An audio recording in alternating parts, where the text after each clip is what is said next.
We started out just laying down some base plates with a rough idea of where the track and some features would go. Our layout uses the Mills standard, so we put down all of the brick supports and finalized our layout plan before building anything else. The layout focuses on a city overlooking a forested valley with a hiking trail, campsite, stream, and gravel road leading to 3 houses. Scenes of wildlife and dilapidated trackside buildings will be scattered throughout.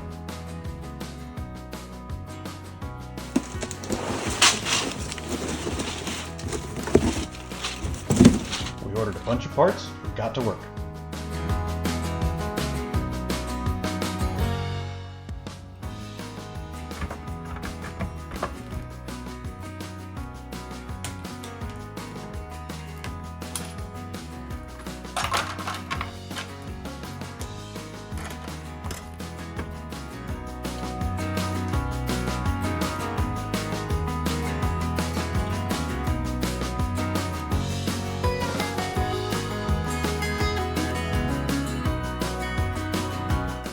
While the layout is being worked on, we're using 2x2 tiles to temporarily hold all the base plates together.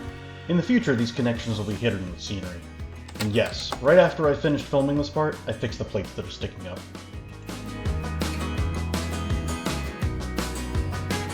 Track ballasting requires the structure of the base plate to be a little bit different. Here I am working on the place where a curve will connect to a section of straight track. The ballasted track is designed to be easily removable from the base plates. In order to do this, the actual track will only have a few points of connection to the base plate, and mostly use tiles to hold it up. Now it is time to build the many sections of ballasted track.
We ran out of certain parts needed to finish the ballasting, so several of the track sections needed to be finished after they had already been installed in the layout. You can also see one of the 2 places where the track will cross the stream.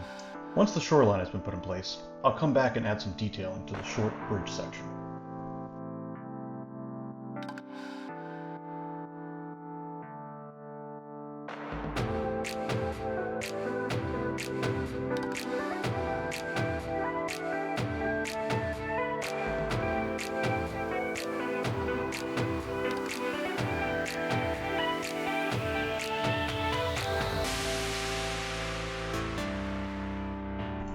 All of the straight track sections now have their ties and basic ballasting.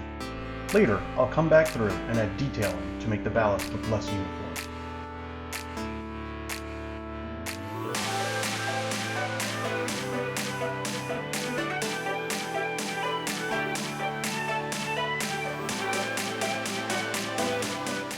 Now we need to get the curves ballasted and supported.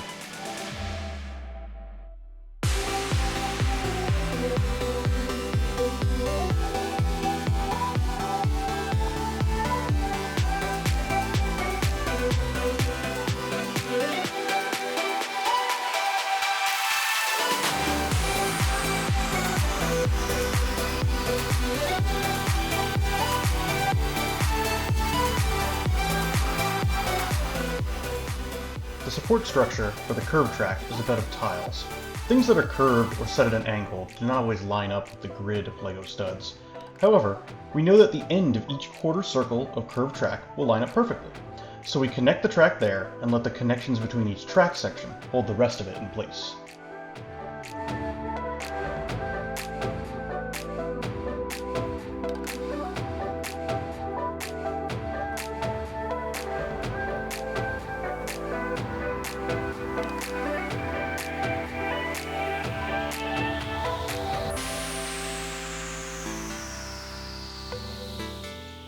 At this point, except for the stream and shoreline, all of the basic base plate structure within the valley has been built.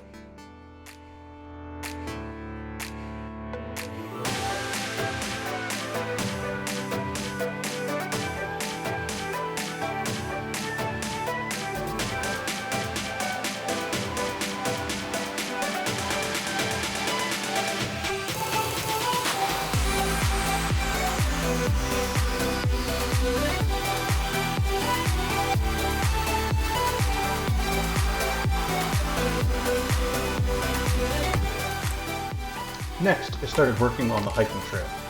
The trail is going to look like it has been worn into the ground over years of use. And one of the nice things about the Mills Standard is that you can dig down and add changes in the height of the terrain. We'd not yet figured out exactly what colors the trail would use yet, so first I'm building the alignment of where it would be.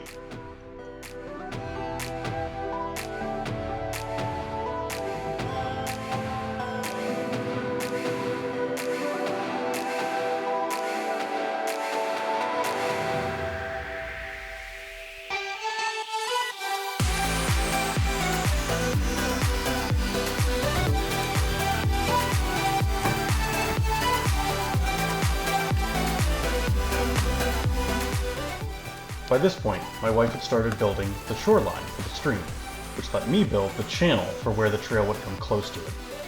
Here I am working on the section where the campsite connects into the hiking trail.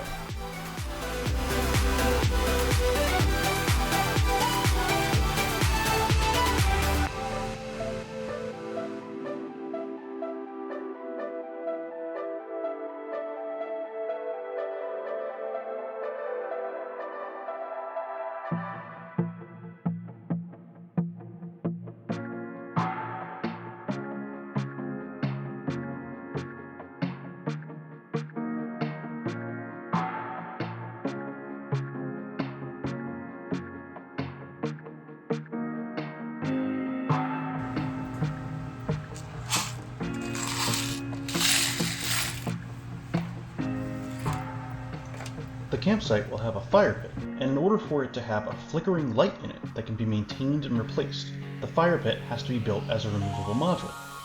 We want to eventually add lights to as many parts of the layout as we can, which means that nearly every structure on the layout will need to be easily removable to get access to the lights and wires.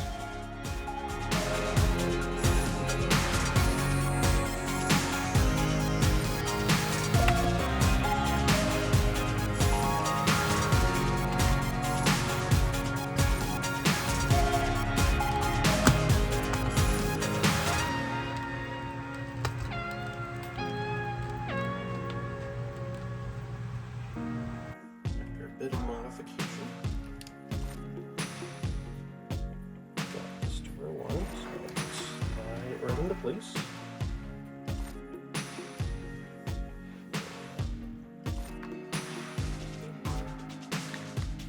Can't see.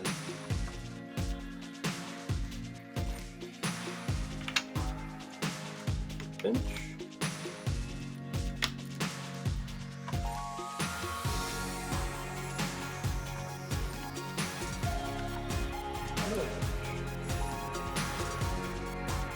I tried out a couple of different designs for the dirt on the trail. This one is very close to the final design.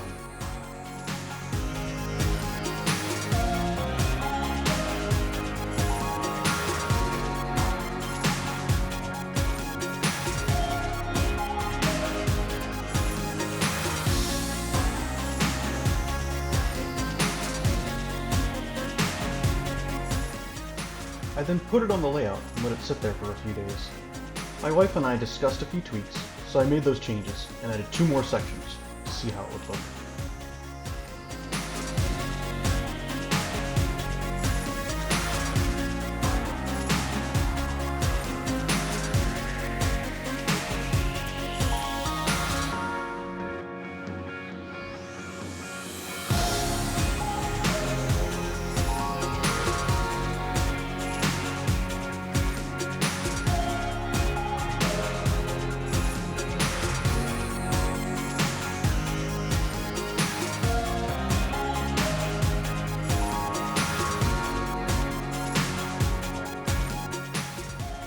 We like this design.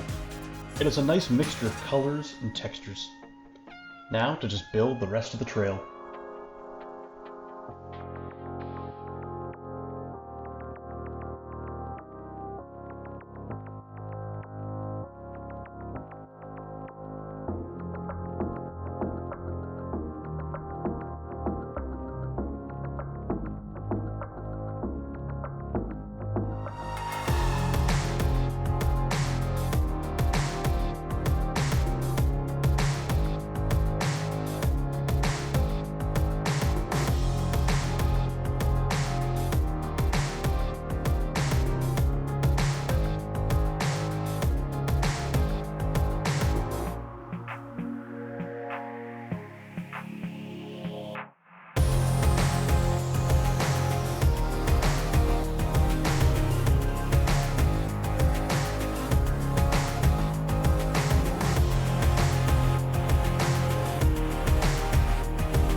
In some places along the trail, roots from nearby trees have been exposed.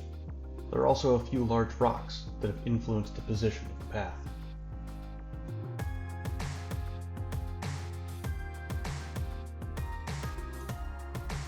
The outhouse was the very first thing I designed for this layout, long before anything else had even been built. It helped me set the feeling for everything else I worked on from that point going forward. Now it's time to install it into the base plate and leave space for lights to go into it later.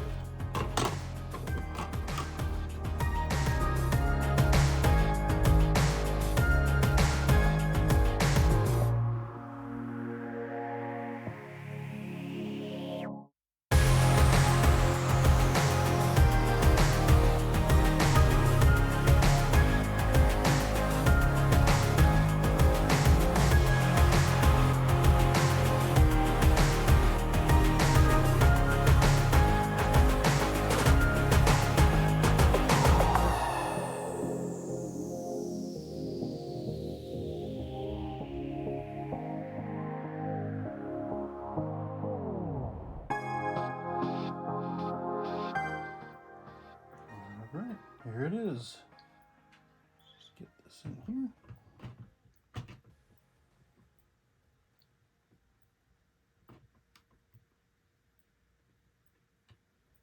There we go. With the trails and campsite mostly complete, I went back to the track ballasting and started adding details to break up the uniform lines. Unlike a lot of the other areas where I first designed what I wanted to build on the computer, this looked best when I just randomly added parts, looked at what I had done, and made adjustments along the way.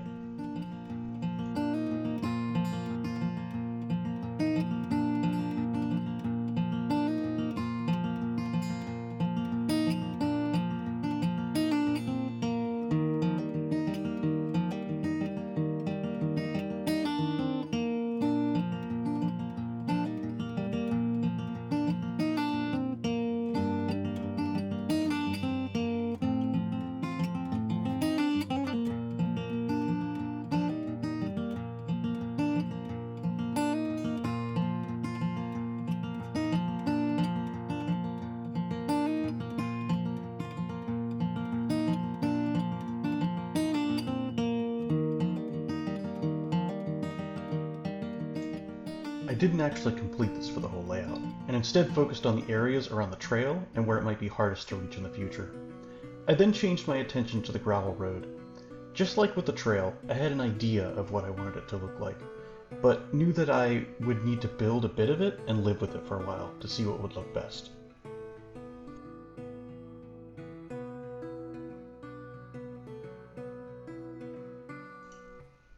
At this point, my vacation time was drawing to a close.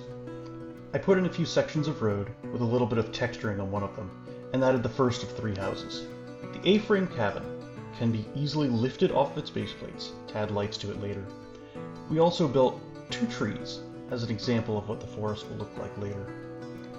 There's still a lot to do, including much more work in the city section, the cliff wall, building a bridge for the road, adding 2 custom designed houses, and other structures.